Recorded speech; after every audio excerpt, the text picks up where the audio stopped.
Assalamualaikum mga idol, mga kapatid. Ito na, nahuli na si Commander Sator mga idol. Ang nakahuli sa kanya ay isa sa ating mga tropa ng ISPAG dito sa PCP. Dati ng aking mga tropa sa ISPAG mga idol. Ito na, wala na tayong hinahanap. Ito yung nang bastos sa mga kamusliman, especially kay Senator Ruben Padilla mga idol. So ito na yung issue na nambabastos sa mga kamusliman. Kami seksi, sami ako siya kaya. Yung mga nag-opisina dyan, wag lang mag-istorbo kasi nauna lang sila. Makalit si mami. No?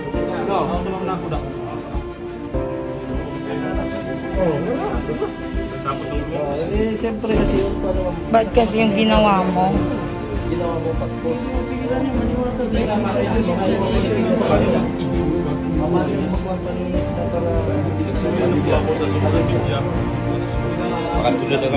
Hindi naman kasi bukal sa puso yung pagpo-post mo nung kasi pinanood ko din nung magano ka. Hindi naman galing sa puso yung pag-apology mo eh.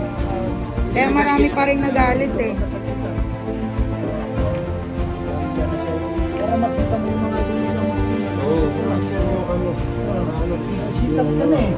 Ngayon, sikat ka na.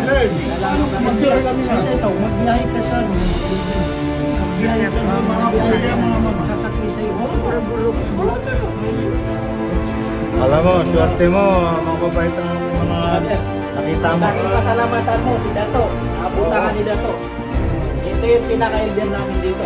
Kaya doon ka magpasalamat ha. Dito nga pagpunta sa Duangkon.